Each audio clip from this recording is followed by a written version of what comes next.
Everyone, welcome to the final part of Kottiyoor trip. ചില സാങ്കേതിക തടസ്സങ്ങൾ നേരിട്ടതുകൊണ്ട് ഈ യാത്രയുടെ ഫൈനൽ ദിവസത്തെ വ്ലോഗ് യൂട്യൂബിൽ അപ്ലോഡ് ചെയ്യാൻ കുറച്ച് ദിവസങ്ങൾ വൈകിപ്പോയി. എന്നോടൊന്ന് തോന്നല്ലേ. ഇത് വെളുപ്പിന് 3 മണിക്ക് കണ്ണു തിരുമ്പി എഴുന്നേറ്റ് കോലമാണ്. ചുറ്റും നോക്കിയപ്പോൾ എൻ്റെ അടുത്തുള്ള ബെഡൊക്കെ കാലിയായിരുന്നു. കാരണം എല്ലാവരും എന്നെക്കാളും മുന്നേ എഴുന്നേറ്റ് റെഡിയാകാൻ തുടങ്ങിയിരുന്നു. പിന്നെ ഞാൻ ഷടപടാന്ന് എഴുന്നേറ്റ് റെഡിയായി. എന്നാലും ചെറുതായിട്ടൊന്ന് ലേറ്റായി. അല്ലെങ്കിലും VIPs ആർ ഓൾവേസ് ലേറ്റ് എന്നല്ലേ.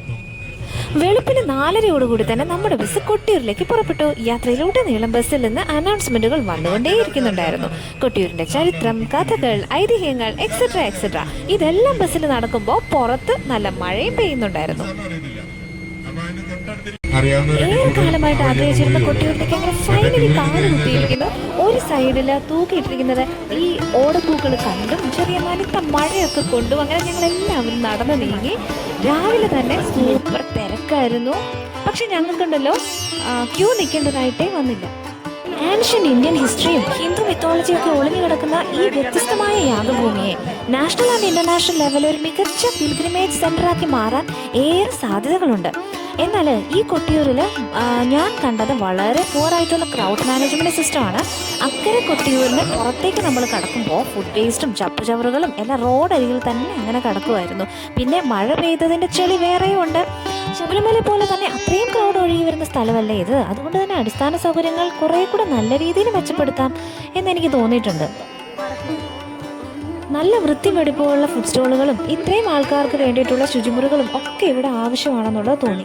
അല്ലെങ്കിൽ ഈ ഗവൺമെന്റിന്റെ തലപ്പത്തുള്ള ഏമാന്മാർക്ക് എന്ത് ഭക്തി, എന്ത് ടൂറിസം, ദീപസ്തംഭം, ആശ്ചര്യം. ഈ ഇൻസ്റ്റാഗ്രാം റീൽസിൽ കണ്ടിട്ട് കല്ലരച്ച് നോക്കുമല്ലോ, കല്ലരച്ചിട്ട് ഇങ്ങനെ ചന്ദനം ഉണ്ടാക്കുന്ന ഒരു സംഭവം ഉണ്ടല്ലോ, അതൊക്കെ ചെയ്യണമെന്ന് ആഗ്രഹം ഉണ്ടായിരുന്നു. പക്ഷെ പുഴയിൽ കല്ല് തപ്പാൻ പോയാൽ പിന്നെ എന്നെ തപ്പുന്ന അവസ്ഥയുണ്ടാവും. ഏതോ ഒരു മനുഷ്യൻ ചെയ്തു വെച്ച മാനിഫെസ്റ്റേഷൻ ട്രിക്ക് ആയിരിക്കും ഇത്. എന്തായാലും എല്ലാവരും ചെയ്യുന്നത് കണ്ടപ്പോൾ ഞാനും ചെയ്തു.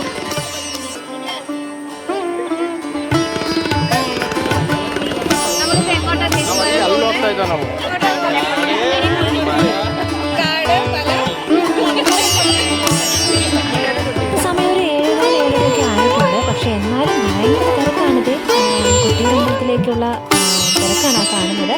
ഇതിപ്പോൾ നമ്മൾ നടന്ന് നേരെ നീങ്ങുന്നത് ഇക്കരെ കൊട്ടിയൂരിലേക്കാണ്. ഇത് അക്കരെ കൊട്ടിയൂർ. അതിന് നേരെ ഓപ്പോസിറ്റ് കാണുന്ന ആ ആർച്ച് വഴിയാണ് ഇക്കരെ കൊട്ടിയൂരിലേക്ക് പോകുന്നത്.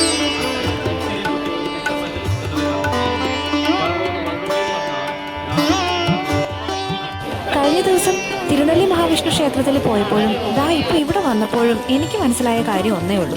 പ്രകൃതി തന്നെയാണ് ഈശ്വരൻ. ഇത് രണ്ടും രണ്ടല്ല, ഒന്നാണ്. നമ്മൾ മനുഷ്യരല്ലേ പല ദൈവങ്ങളെ പല രൂപങ്ങളിൽ സൃഷ്ടിക്കുന്നത്. എനിക്കിതിലൊക്കെ ഏറ്റവും ഇൻട്രസ്റ്റിംഗ് ആയിട്ട് തോന്നിയത് ഈ ഓടപ്പൂക്കളാണ്. കാട്ടിൽ പോയി ശേഖരിച്ച് അതിനെ തല്ലിച്ചതച്ച് ചെറിയ നാരുകളാക്കി പിന്നെ പൂവാക്കി മാറ്റുന്ന പ്രക്രിയ. ശരിക്കും ഇത് കണ്ടാൽ ദക്ഷയാഗത്തിലെ ഭൃഗുമുനിയുടെ താടി തന്നെയാണെന്ന് തോന്നിപ്പോകും. ഇവിടുന്ന് തൊഴുതു മടക്കി തിരിച്ചു പോകുമ്പോൾ ഈ ബസ് നിറയെ ഓടപ്പൂക്കൾ കൊണ്ടുള്ള തോരണമായിരുന്നു. ഇതിൽ പൊടിയെല്ലാം കൂടെ കണ്ണിനകത്ത് വീണിട്ട് കണ്ണിൽ തിരുമ്മിയിരിപ്പായിരുന്നു ഞാൻ. അടുത്ത് നമ്മൾ പോയത് മുഴക്കുന്ന് മൃദംഗ ശൈലേശ്വരി ദേവി ക്ഷേത്രത്തിലാണ്. ഈ സരസ്വതി ദേവി മിഴാവിൻ്റെ രൂപത്തിൽ സ്വർഗലോകത്തു നിന്ന് ഇവിടെ വന്ന് പതിച്ചു എന്നാണ് പഴമൊഴി. മാത്രമല്ല കേരളവർമ്മ പഴശ്ശിരാജയുടെ കുലദേവതാ ക്ഷേത്രവും കൂടിയാണിത്. കഥകളിയിലെ പ്രസിദ്ധമായ വന്ദന ശ്ലോകം കോട്ടയം തമ്പുരാൻ ഇവിടെ വച്ചാണ് രചിക്കപ്പെട്ടത്.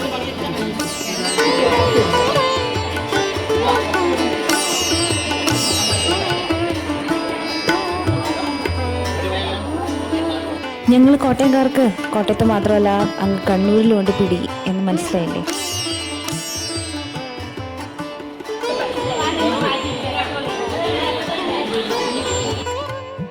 നേരെ അമ്പലത്തിൽ നിന്ന് ഇറങ്ങിയിട്ട് ഒരു സോഡ നാരങ്ങ വെള്ളം അങ്ങ് കാച്ചിയാലോ എന്ന് തോന്നി. അങ്ങനെ സോഡ നാരങ്ങ വെള്ളമൊക്കെ കുടിച്ച് നമ്മൾ പിന്നെ നേരെ പോയത് മാമാനിക്കുന്ന് ദേവി ക്ഷേത്രത്തിലാണ്.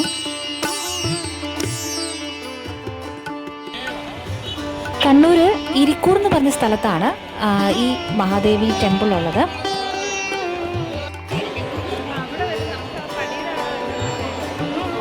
പറശ്ശിനിക്കടവ് കഴിഞ്ഞാൽ ഏറ്റവും തിരക്കുള്ള അമ്പലങ്ങളിൽ ഒന്നാണ് മാമാനിക്കുന്ന് ദേവി ക്ഷേത്രം.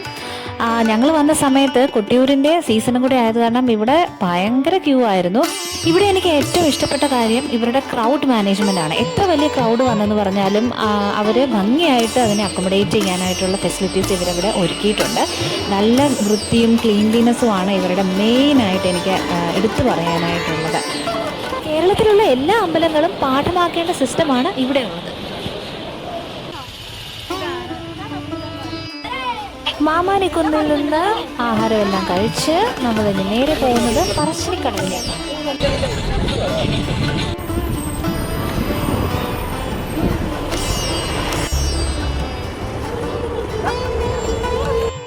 അതെ, നമ്മളിപ്പോ എങ്ങോട്ടാ പോകുന്നത്? പറശ്ശിനിക്കടവിലേക്കുള്ള യാത്രയിലാണ്. ഇതല്ലേ ഇവിടെയല്ലേ?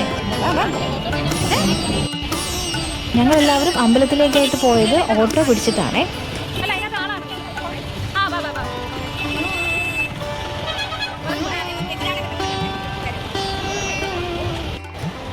ഈ പോക്ക് പോകുമ്പോൾ ഒന്നും ഞാൻ അറിഞ്ഞില്ല, എൻ്റെ യാത്രയുടെ മൂഡ് സ്പോയിൽ ചെയ്യാൻ തക്ക പാകത്തിനുള്ളൊരു സംഭവം ഉണ്ടാവുന്നത്.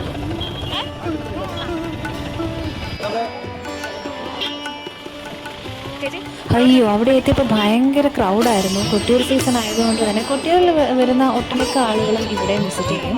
അതുകൊണ്ട് നമുക്കൊന്ന് കാല് കുത്താനായിട്ടുള്ള സ്ഥലം പരിമിതമായിരുന്നു. ഒരുപാട് കടകൾ അപ്പുറം ഇപ്പുറമൊക്കെ ആയിട്ടുണ്ട്. വളയുടെ മാത്രമായിട്ടുള്ള കടകളുണ്ട്, കമ്മലിൻ്റെ മാത്രമായിട്ടുള്ള കടകളുണ്ട്, അങ്ങനെ പല കടകളുണ്ട്. എല്ലാം ആളുകൾ നിറഞ്ഞിരിക്കുമായിരുന്നു.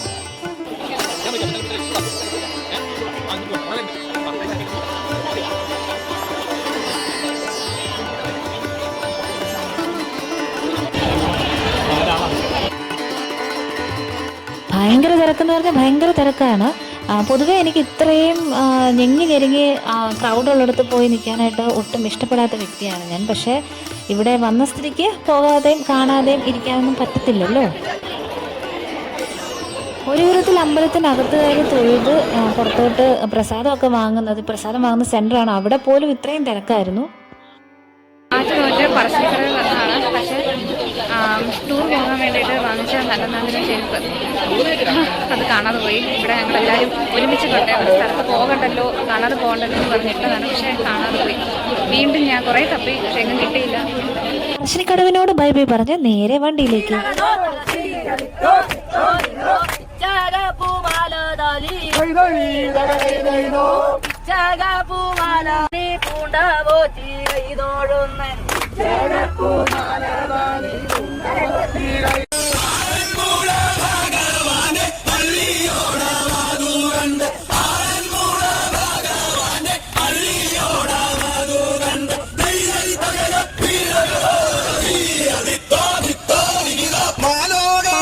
ഡപ്പാങ്കൂത്തും എല്ലാം കഴിഞ്ഞപ്പം എല്ലാവർക്കും വിശക്കാൻ തുടങ്ങിയിരുന്നു. സമയം ഏതാണ്ട് 10-10:30 ആയിരുന്നു. അപ്പോൾ നമ്മളൊരു ഹോട്ടലിലേക്ക് കഴിക്കാൻ കയറി. സമയം അത്രയും വൈകിയത് കൊണ്ടാണോ എന്നറിയത്തില്ല, പലരും ഓർഡർ ചെയ്ത ഫുഡ് ടേബിളിൽ കിട്ടാനായിട്ട് ഒരുപാട് കാത്തിരുന്നു.